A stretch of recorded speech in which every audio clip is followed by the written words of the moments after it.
Assalamualaikum warahmatullahi wabarakatuh.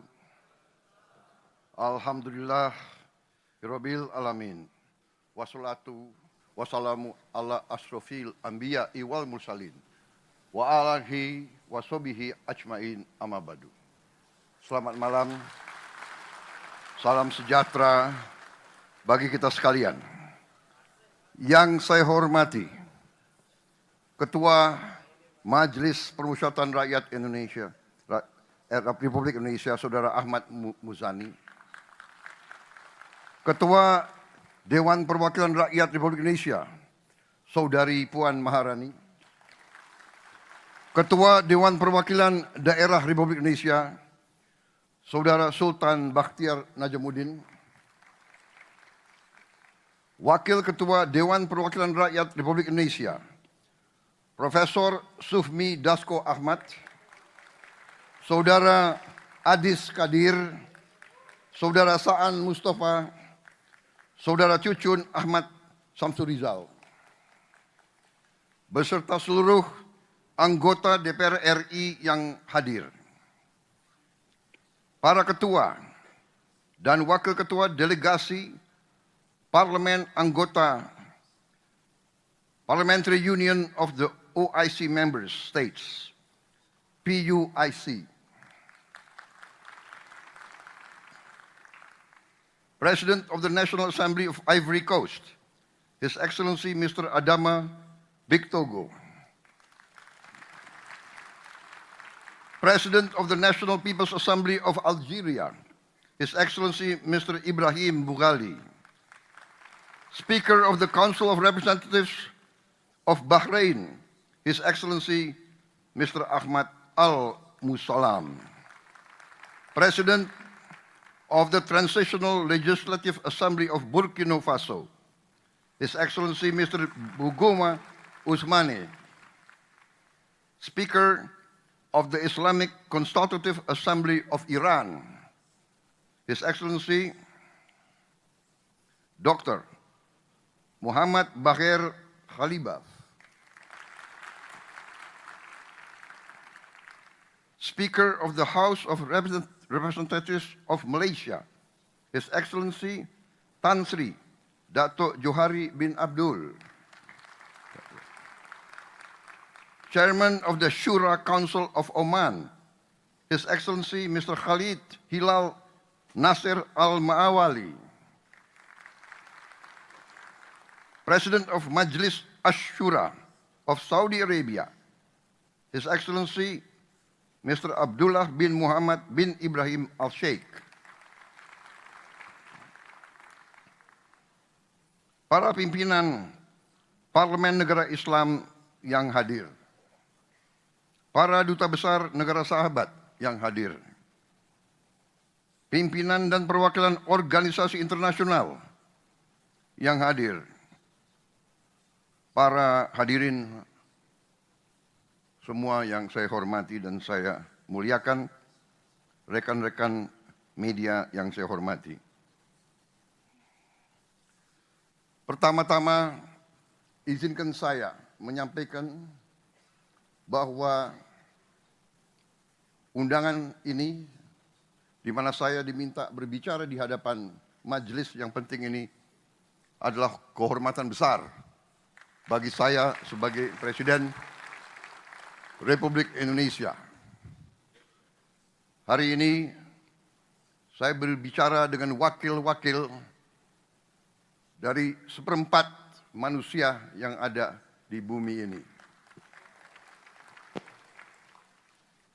Saudara-saudara adalah wakil-wakil dari seluruh umat Islam, dari negara-negara Islam di dunia.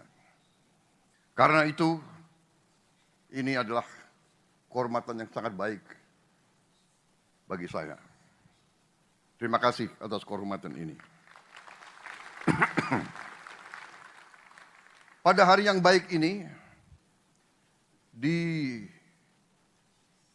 tanah Jakarta yang hangat, saya menyampaikan rasa syukur dan kebanggaan bahwa Indonesia dipercaya menjadi tuan rumah sesi ke-19 Perkumpulan Parlemen Negara-Negara Islam, Parliamentary Union of OIC Member Countries. Sekaligus merayakan peringatan 25 tahun berdirinya organisasi ini. Perkumpulan Parlemen Negara Islam ini lahir dari kesadaran bersama bahwa dunia Islam membutuhkan wadah kebersamaan antara lembaga parlemen dalam menghadapi tantangan global dan untuk membela kepentingan umat Islam dimanapun. Sejak dibentuk pada tahun 1999, Perkumpulan Parlemen Negara-Negara Islam bertekad menjadi jembatan diplomasi parlementer yang memperkuat solidaritas, menyuarakan keadilan, dan menghadirkan solusi-solusi bagi masalah-masalah yang pelik dalam kehidupan global. Dalam hal ini dan dalam dunia yang kini tengah dilanda polarisasi, konflik, saingan antara negara-negara besar, keberadaan organisasi ini semakin penting, semakin relevan, dan semakin mendesak. Lebih dari itu, izinkan saya menegaskan bahwa konstitusi negara kami, Undang-Undang Dasar 1945, secara tegas mengamanatkan kepada bangsa Indonesia untuk turut serta dalam menjaga ketertiban dunia yang berdasarkan kemerdekaan, perdamaian abadi, dan keadilan sosial. Ini adalah kompas moral dan dasar pijakan utama kebijakan luar negeri bangsa Indonesia. Hadirin sekalian yang saya hormati dan saya muliakan, sebelum kita membahas isu-isu besar yang tengah dihadapi dunia Islam sekarang, saya mengajak kita semua merenungkan kisah dan keteladanan para tokoh besar dalam sejarah Islam. Kisah-kisah mereka bukan hanya catatan sejarah, tetapi sumber nilai dan sumber inspirasi yang sangat relevan bagi tantangan yang kita hadapi hari-hari ini. Kita bisa belajar dari keberanian mereka, keteguhan mereka, kecerdasan mereka dalam membela kebenaran, dan keberhasilan mereka dalam membangun peradaban. Salahuddin Al-Ayyubi, penakluk Yerusalem, mengajarkan kita tentang keadilan dan kebesaran hati saat berhasil merebut kota suci dari tentara salib. Ia tidak membalas dendam. Ia bahkan memberi jaminan keamanan bagi musuh-musuhnya. Beliau memberi contoh selalu melindungi yang lemah, selalu melindungi yang tertindas. Di dunia yang masih banyak diliputi kebencian dan kekerasan, keteladanan ini menunjukkan bahwa kekuatan sejati seorang pemimpin adalah kasih sayang, rasa kemanusiaan, dan tekad untuk selalu melindungi yang lemah. Khalid bin Walid, simbol pengabdian total bagi umat Islam.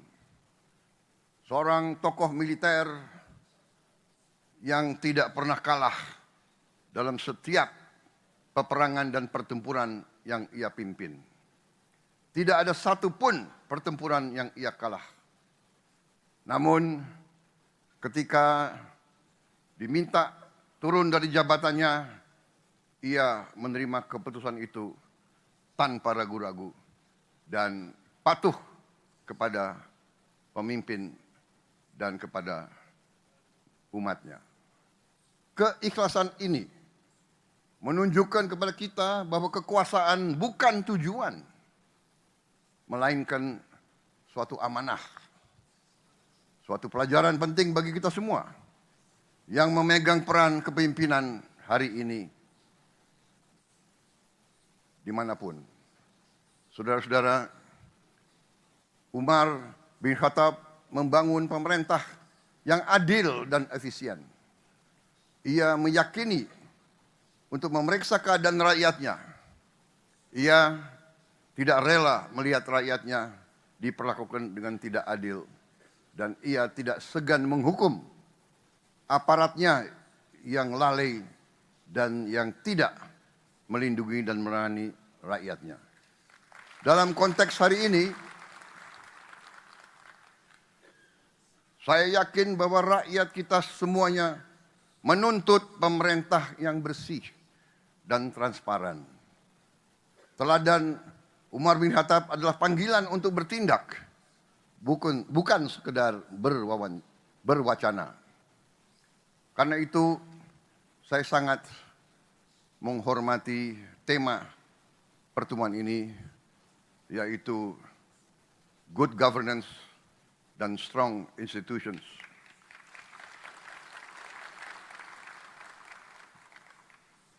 Tokoh lain dalam sejarah Islam yaitu Muhammad Al-Fatih, penakluk Konstantinopel di usia 21 tahun. Simbol dari pemimpin yang menggabungkan ilmu pengetahuan, sains, iman, dan visi. Ia mempersiapkan penaklukan bukan hanya dengan kekuatan, tapi dengan teknologi, logistik, dan moral yang tinggi. Ia menunjukkan bahwa pemuda Islam bisa menjadi pemimpin dunia jika dibekali pendidikan dan keyakinan yang benar. Hadirin yang saya muliakan, beberapa hari yang lalu saya mendapat kehormatan berbicara di hadapan parlemen Turkiye di Ankara. Dalam forum itu saya menegaskan kembali komitmen Indonesia, komitmen bangsa Indonesia yang tidak akan pernah surut, tidak akan pernah berhenti dalam membela hak rakyat Palestina untuk merdeka.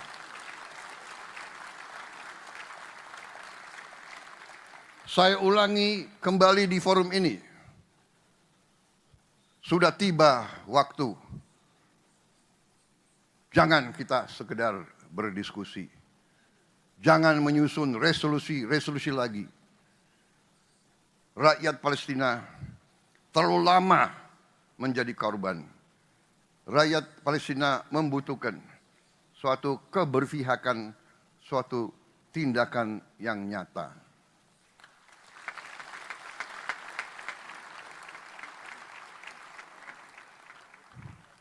Indonesia akan terus berdiri bersama Palestina. Perjuangan ini akan semakin kuat bila kita, dunia Islam, negara-negara Islam yang mewakili seperempat umat manusia, bisa bersatu. Marilah kita atasi perbedaan kita. Marilah kita atasi kecurigaan kita. Marilah kita atasi rivalitas di antara kita. Marilah kita lihat hal-hal yang penting, yaitu keselamatan umat Islam. Marilah kita melihat masa depan peradaban Islam. Islam pernah memimpin dunia dalam peradaban, dalam sains dan teknologi. Dan kita harus kembali untuk meraih sains dan teknologi supaya kita bisa mengangkat kesejahteraan rakyat kita. Tidak mungkin kita kuat kalau rakyat kita miskin. Tidak ada negara miskin yang kuat. Untuk itu kita harus keluar dari kemiskinan. Kita harus berjuang untuk mengangkat rakyat kita masing-masing dari kemiskinan. Dan untuk itu dibutuhkan pemerintah yang bersih. Hanya dengan pemerintah yang bersih kita bisa mencapai kemakmuran. Saudara-saudara sekalian, tantangan kita bukan hanya Palestina. Kita menghadapi tantangan di mana-mana. Sebagaimana saya katakan, tantangan ini merupakan sumber kelemahan, yaitu kemiskinan, kelaparan, korupsi, ketimpangan pendidikan, dan ketidakmampuan mengelola dan menjaga sumber daya kita masing-masing. Karena itu tema pertemuan perkumpulan saudara-saudara tahun ini sangat benar dan sangat strategis. Good governance and strong institutions as pillars of resilience. Tanpa tata kelola yang baik, tanpa lembaga yang kuat, tanpa pemimpin-pemimpin yang jujur, pejabat-pejabat yang mengabdi kepada rakyatnya, negara tak akan pernah memiliki daya tahan, apalagi daya saing. Pemerintah Indonesia saat ini berkomitmen menjalankan beberapa agenda besar, mulai dari reformasi politik dan birokrasi, pembangunan sumber daya manusia, swasembada pangan dan energi, hingga penguasaan ilmu pengetahuan dan teknologi. Karena kami percaya solusi bagi masalah dunia dimulai dari bangsa kita sendiri. Apakah bangsa kita masing-masing berhasil mengatasi masalah internalnya sendiri? Saudara-saudara sekalian, kalau kita tidak bisa mengurus bangsa kita sendiri, bagaimana kita mau membantu umat yang sedang dalam kesusahan? Kalau kita lemah, tidak mungkin kita bisa bantu Palestina. Bahkan suara kita pun tidak akan didengar. Suara kita didengar kalau kita bersatu dan kita kuat. Siang ini,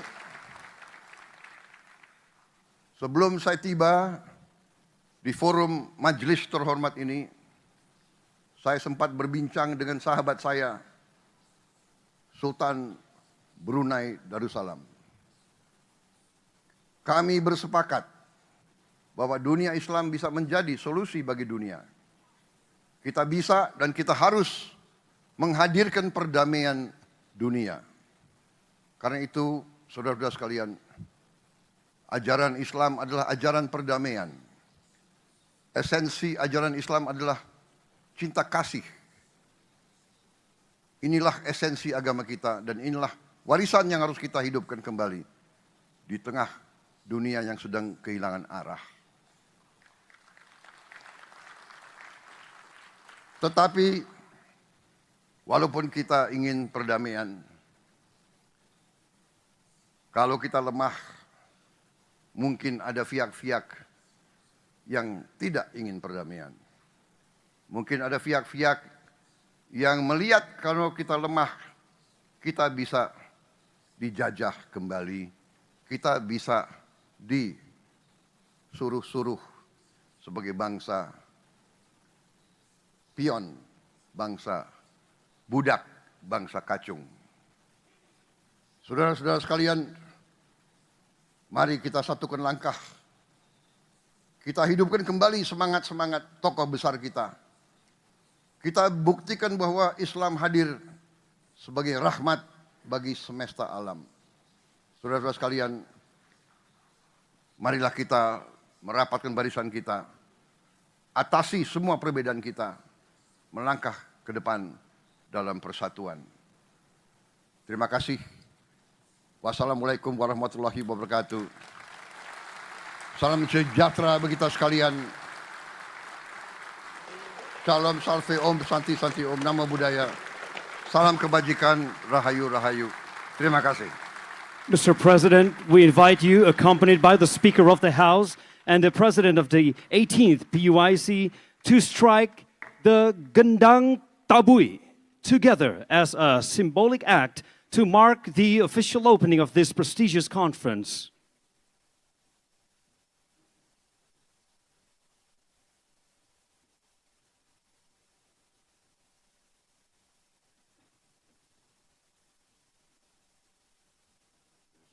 Thank you.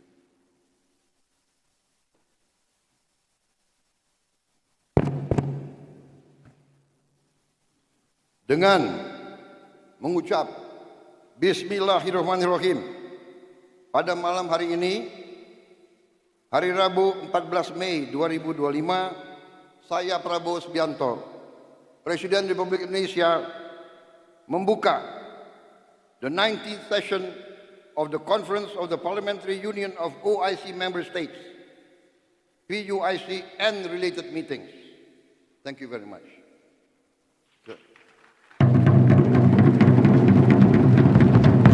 The 19th session